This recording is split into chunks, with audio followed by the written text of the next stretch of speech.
Wiggle, wiggle. Like. Wiggle, wiggle.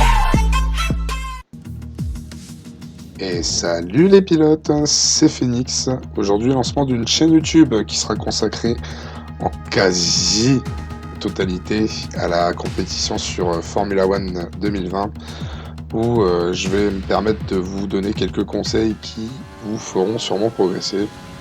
Et on va rentrer tout de suite dans le vif du sujet avec une qualification courte. Donc pour remettre un peu le gameplay dans le contexte, c'est une journée de détection sur un serveur que je viens de rejoindre afin de voir si les pilotes sont fair-play, voir leur niveau par rapport à d'autres pour pouvoir les classer dans tel ou tel championnat. Donc ça s'est passé au Brésil, qui a un Grand Prix où la qualification est importante parce que c'est pas forcément facile de dépasser ici, où on a vraiment que deux endroits pour dépasser avec donc le premier freinage sur les S de Senna, le deuxième qu'on vient de passer là, après la deuxième ligne de DRS. Donc faut absolument faire une bonne qualification pour pouvoir partir devant. Et pour le moment, on se retrouve en 10e place, donc il va falloir absolument améliorer ce temps. Pour l'instant, on améliore de pas grand-chose, un 10e.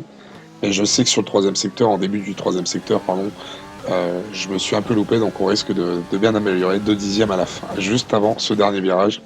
On a le meilleur temps dans le deuxième secteur, et on peut peut-être, pourquoi pas espérer, un top 5, ce qui serait plutôt une bonne chose pour cette course. Voilà, on augmente 4 dixièmes, quasiment une demi-seconde, et sur la ligne, ça sera le 4e temps. Alors comme vous pouvez le voir, malheureusement, je partirai qu'en 6e position, puisque 2 pilotes ont amélioré leur temps. Et je suis un peu déçu de mon temps, parce que quand je vois certains pilotes qui sont devant moi, je sais que je suis plus rapide qu'eux en course, et voilà, j'aurais pu aller chercher le top 3, je pense, ce qui m'aurait facilité la tâche pour la suite de la course.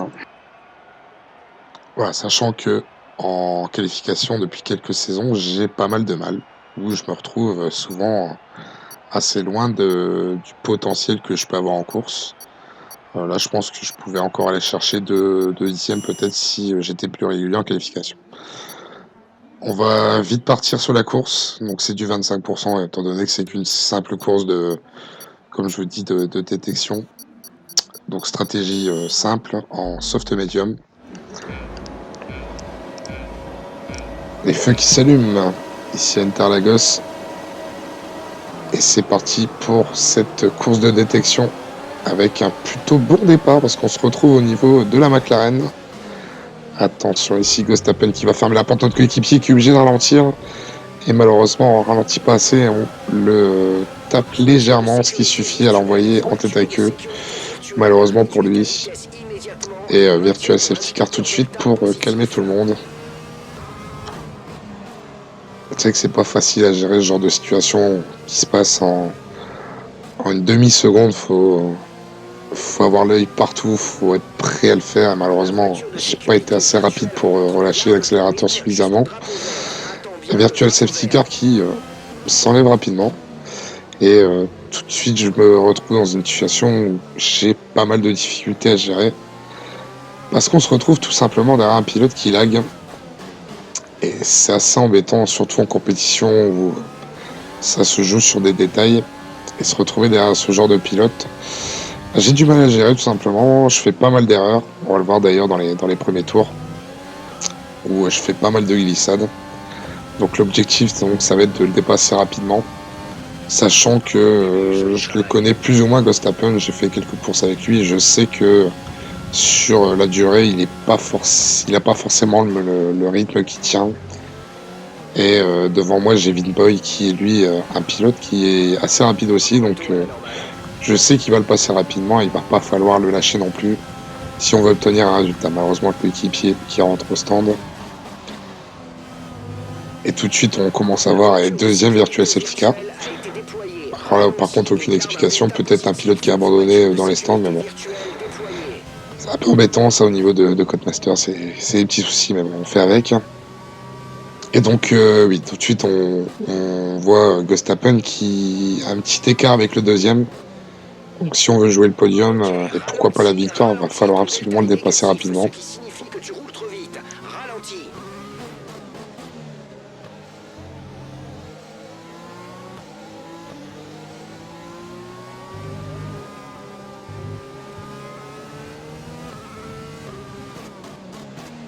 fin de la voiture de sécurité virtuelle. Garde ton delta positif jusqu'au drapeau vert.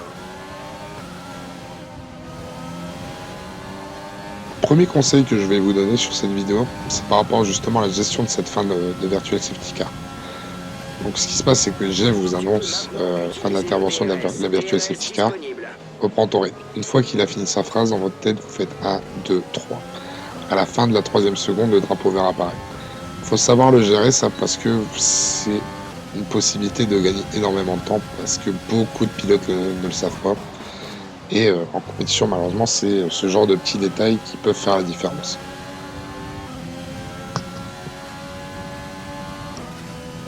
Voilà, on est parti, 3e tour, le DRS est activé, et la course qui va commencer à s'animer à partir de maintenant. Les possibilités de dépassement sont accrues avec ce DRS. Et Vinboy qui met la pression sur Ghostappen qui part légèrement à la glisse. On a eu une petite dérobade aussi, mais moins grave que celle de Ghostappen. Et Vinboy qui met une énorme pression qui devrait passer sur ce tour, surtout qu'il ne me semble pas que Ghostappen ait le DRS. Nouvelle glissade de Ghostappen, Vinboy qui loupe un peu mais qui sent quand même mieux que son adversaire. On reste dans le DRS de Vinboy malgré quelques petites relances difficiles sur cette fin de 3e tour. Et voilà, Vinboy qui passe devant Ghostappen. Et donc ça va être à nous maintenant d'aller gérer le problème Ghostappen avec sa connexion. Mais dans un premier temps, il va falloir revenir en contact parce qu'on a perdu un peu de temps malheureusement. On n'a pas su profiter de la bataille entre Ghostappen et Vinboy pour se rapprocher. Heureusement pour moi, je suis plus rapide que Ghostappen dans le 2e secteur. Et on va essayer d'en profiter pour le rattraper rapidement. Et on se retrouve très vite au contact. Les micro-lags, voilà, c'est vraiment léger, mais c'est assez déstabilisant malheureusement. Petite erreur ici à la réaccélération sans trop de conséquences. Et devant, on voit que Vinboy est en train de rattraper le pilote Alfa Romeo devant. La grosse erreur de Ghostappen, et là il va falloir en profiter. Là je balance tout. Le RS au maximum, je donne tout ce que je peux, ce qu'il faut en profiter maintenant. On va prendre l'extérieur et ça va passer sans problème et on se retrouve désormais 4e. Et il va falloir profiter de la bataille entre les deux pilotes de devant pour se raccrocher. On a un peu plus d'1 seconde, attention à ne pas se refaire dépasser par Ghostappen. On a plutôt une bonne vitesse de pointe qui va permettre de conserver cette 4e place.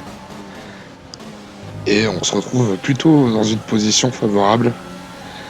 Avec donc les deux pilotes devant qui sont en train de se battre et qui vont perdre du temps. Et nous, Ghostappen, on risque de le lâcher petit à petit.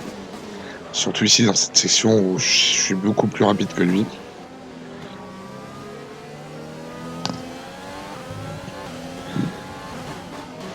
Vinboy qui a fait la jonction, voilà c'est fait. Et il va sûrement attaquer, attention aussi. On a un peu de mal sur la réaccélération. Oh, qu'est-ce qui se... Ouh, Ghostappen, je sais pas ce qu'il nous a fait là, mais ça aurait pu très mal finir pour nous. Et malheureusement, j'ai perdu pas mal de temps sur cette manœuvre. J'ai vu la flèche arriver, j'ai eu un petit coup de stress. Et il va falloir rapidement rattraper. Vinboy qui est passé désormais. Et si on veut pas perdre contact avec lui, il va falloir rapidement rattraper les deux de devant. Heureusement pour nous, ils s'attaquent sur des virages qui vont les obliger à freiner. Ils sont côte à côte ici, voilà. Regardez, ils perdent pas mal de temps. On va se retrouver rapidement sous les 1 seconde, donc rentrer dans la zone de presse. Là, c'est un virage vraiment, on perd énormément de temps dès qu'on est côte à côte. Et Vinboy qui conserve désormais la 2e place.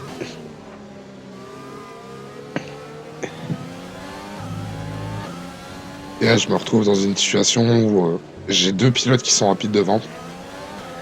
Et étant donné qu'on est sur un circuit qui est assez difficile pour le dépassement, je suis en train de réfléchir à une stratégie à ce moment-là. Sachant que on devra s'arrêter dans 3 tours maximum, il me semble. Là, je commence à réfléchir à est-ce que je fais un undercut ou pas. Encore une fois, Vinboy qui va se faire attaquer et qui se fait dépasser ici, il perd énormément de temps hein, quand on est côte à côte ici. Petit avertissement. Alors ça aussi, il faut faire très attention. On voit d'ailleurs que le pilote Alpha devant a pris 3 secondes en compétition. Il faut surtout faire attention à ces pénalités. Vinboy qui repasse devant. Les pénalités qui peuvent vous faire perdre 2, 3, 4 places rapidement. C'est assez serré en général en compétition quand on tombe dans des poules assez unies. Et donc là, ouais, là, je vois clairement que je me retrouve derrière le pilote qui est un peu plus lent dans le secteur technique. Et à ce moment-là, je me dis, bon, bah, c'est simple, les deux sont en train de se battre. Plutôt que d'essayer de prendre des risques en essayant de dépasser, il va falloir tenter l'undercut. Sachant que j'ai une fenêtre ouverte là par rapport au pilote de derrière, je vais me retrouver normalement juste derrière Ghostappen et le pilote Racing Point. Et malheureusement, au moment que je rentre, je vois que le pilote Alpha rentre également. Et donc le seul undercut qu'on va pouvoir faire, c'est sur Vinboy.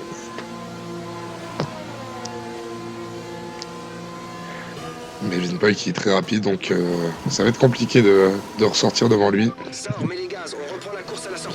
Plutôt bon arrêt, on se rapproche même un peu du pilote Alpha devant. Et Bridou devant nous qui est ressorti en hard. On a un avantage au niveau des pneus. Sortie des stands assez compliquée, on peut perdre beaucoup de temps ici. On ressort devant Las Prost. Malheureusement, on a deux pilotes devant qui sont plus lents et l'undercut risque d'être compliqué malheureusement. Il va falloir les dépasser rapidement. Donc, Taurus et le pilote McLaren, que je ne sais plus qui est-ce.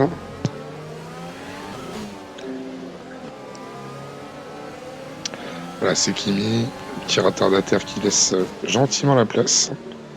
Faut le souligner, c'est assez rare qu'on laisse autant de place chez les retardataires.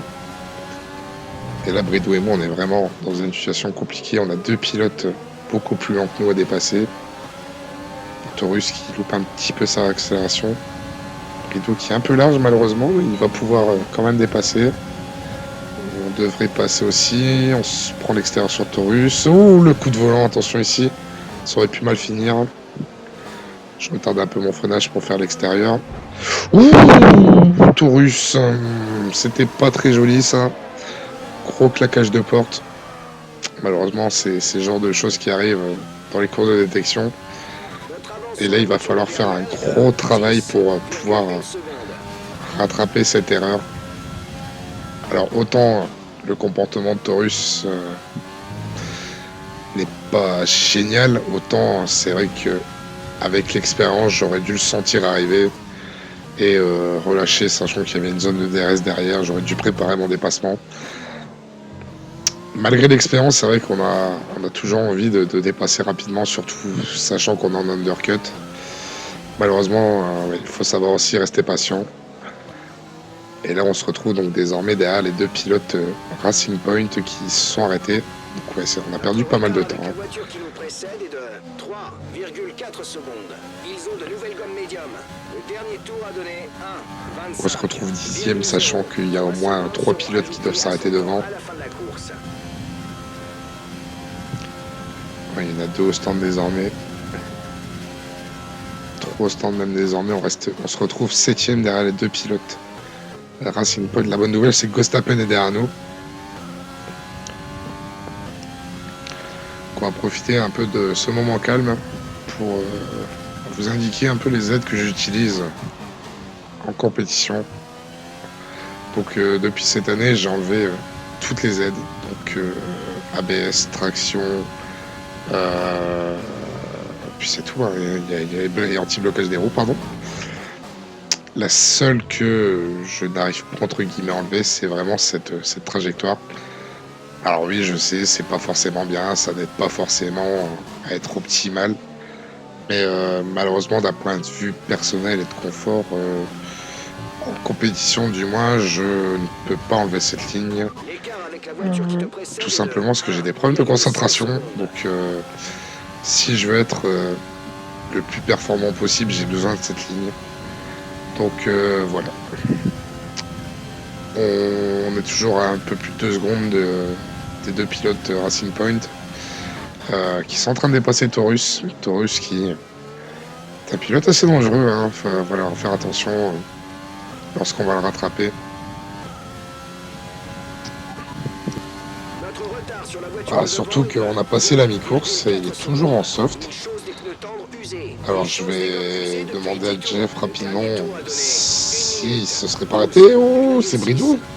Bridou qui est parti à la faute.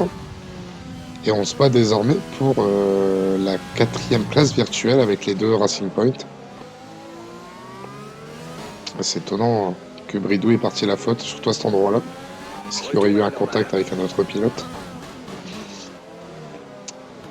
Donc oui, donc je vais demander à Jeff, donc il a bien 10 tours sur ses pneus soft, sachant qu'on a dépassé la mi-course. C'est étonnant de sa part, de la part de Taurus.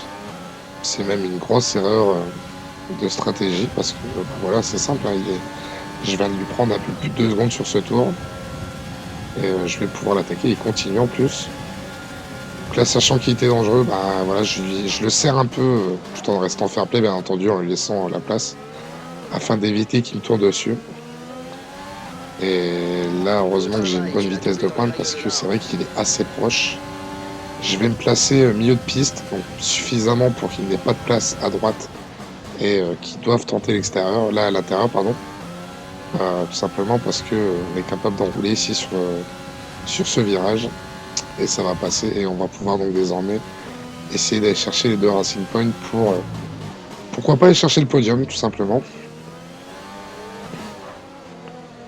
Malgré cet accueil, c'est vrai que ça nous pénalise pas mal. Les 2 pilotes ESS, alors je connais pas du tout cette équipe. C'est la première fois que j'en entends parler, mais ouais, les 2 pilotes qui sont visiblement du même niveau, parce qu'ils roulent ensemble depuis le début de la course. Et attention à ce genre de choses en compétition, c'est vrai que on a peut-être tendance à faire attention à son coéquipier de team.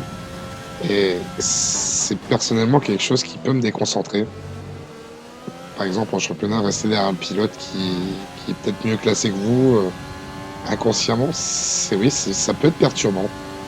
Et ça peut vous amener à faire des erreurs, sachant que vous suivez le pilote et vous ne faites pas la course au final.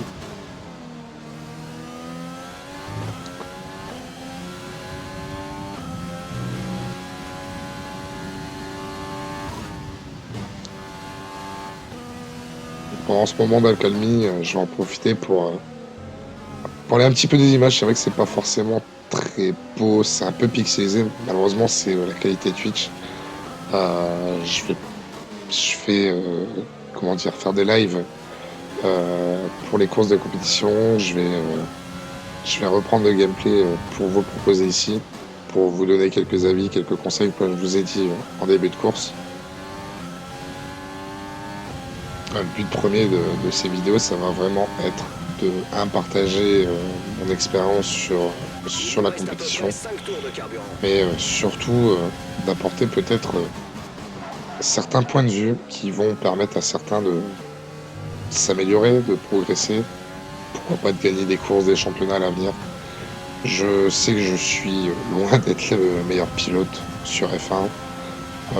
Je sais que certains vont gérer beaucoup mieux les stratégies ou l'effet de course, mais je pense que j'ai aujourd'hui assez de recul pour me permettre de donner quelques conseils aux plus jeunes d'entre vous qui, j'espère pour vous, vous permettront de réaliser de belles performances dans des énormes championnats.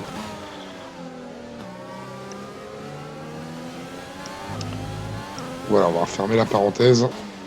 Et on va revenir un peu sur la course. Il va rester 4 tours et on se rapproche petit à petit des 2 pilotes Racing Point qui ils ont plus ou moins le même rythme, mais j'ai l'impression que Snipe Sky, je ne sais pas exactement comment ça se prononce, qu'il est un peu plus rapide que son coéquipier et qu'il n'ose pas l'attaquer. Et moi, ça me permet du coup de rattraper le DRS. Et voilà, justement, je le disais, Snipe Sky qui essaye de dépasser, qui va passer. Et nous, on va essayer d'en profiter, sachant que En plus, au pro, il y a 3 secondes de pénalité, il va falloir en profiter. Malheureusement pour nous, il a le DRS aussi. En plus, il a une légère vitesse de pointe plus rapide que nous. Donc on va, dans ces derniers tours, on va essayer de leur mettre un peu de la pression.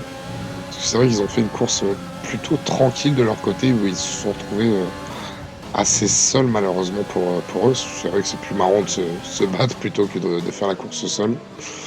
Et du coup, ils sont peut-être moins attentifs à la pression. Donc du coup, ouais, va falloir tenter quelque chose pour les déstabiliser. On voit qu'en plus, là, ils sont assez proches dans certains virages. Et pourquoi pas en profiter. On voit que par rapport au début, attention à la accélération. Attention, on n'est pas loin ici. Le DRS activé, malheureusement, toujours le DRS et encore une fois la vitesse de pointe. J'ai beau remettre le RS, j'aurais pas assez de vitesse de pointe.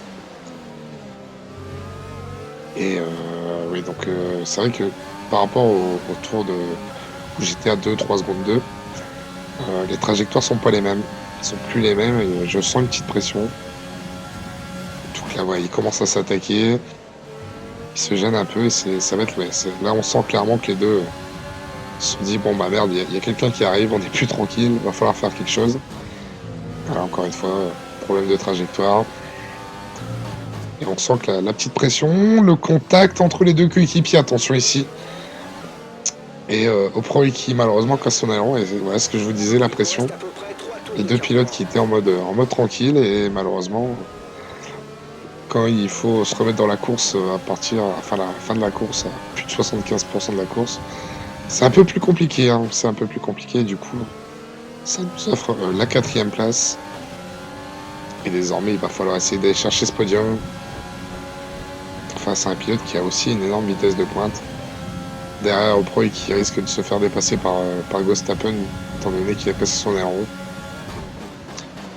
Voilà, c'est fait d'ailleurs. Le pilote Red Bull qui récupère la 5e place. Et donc nous, désormais, on a 2 tours pour essayer d'aller chercher ce podium. Malheureusement pour moi, je pense que ça va être très compliqué vu la vitesse de pointe de la Racing Point. Alors bien entendu, les performances des voitures sont en performance égale, donc aucun avantage là-dessus. Et clairement, depuis que son coéquipier l'a lâché, notre petit ami Racing Point, là, il a accéléré les rythmes, il s'est remis dans sa course. Et ça nous promet un dernier tour de folie. Il va falloir soigner les trajectoires pour essayer de le dépasser dans les 2 dernières lignes droites qui va rester. Les 3 dernières, pardon, c'est vrai qu'il restera la dernière ligne droite du dernier tour. Qu'on va attaquer d'ici quelques secondes. On est encore loin, malheureusement. Le DRS activé, on est beaucoup trop loin pour tenter quelque chose, malheureusement. Et il va rester un tour. Attention, blocage de roue ici, ouais, un peu trop optimiste de ma part. Malheureusement, je perds beaucoup de temps. Et il va rester que 2 possibilités, dont la première ici. Attention, drapeau jaune devant. C'est Williams qui a explosé son pneu ici. Étonnant. Et on se rapproche, il va falloir être très précis dans nos réaccélérations. Il va falloir ne pas se louper si on veut essayer de le péter. Snika abandonné. Qu'est-ce qui s'est passé?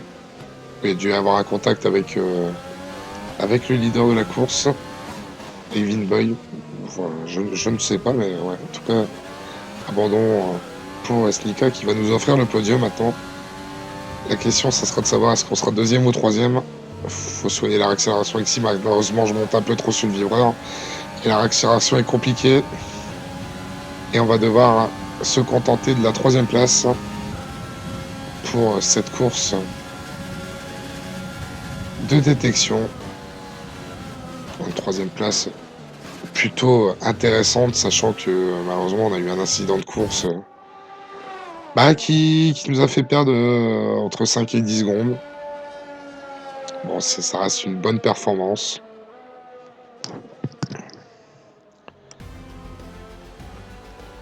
Et donc voici la fin de cette course de détection.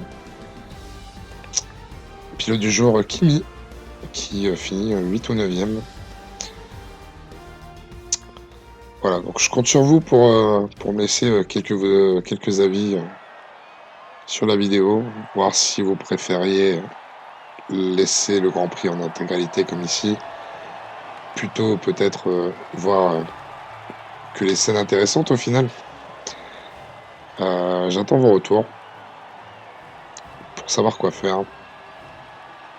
Le podium ici. McLaren Racing Point Renault. Je pense pas qu'on l'a vu souvent, qu'on verra souvent ce podium. Le classement final, le voici. Et à la fin de ces journées de détection, on se retrouve donc avec les équipes suivantes qui seront donc, on sera en division 2 parce que malheureusement la D1 est réservée aux pilotes qui ont la super licence. Il va falloir faire ses preuves en division 2 avant d'acquérir cette super licence. Donc j'ai eu un accord avec Renault où je participerai en D2 et je serai remplaçant en cas d'absent en D1. Et donc le calendrier qui arrive ici. Donc première manche normalement le week-end du 9 et 10 janvier avec donc un départ en Australie. Donc voilà, ça sera tout pour moi aujourd'hui. Je vous donne rendez-vous très vite pour la première manche de ce championnat. Tous les liens du championnat seront dans la description. Je vous dis à très bientôt, bonne course à tous et soyez fair-play les pilotes. Ciao.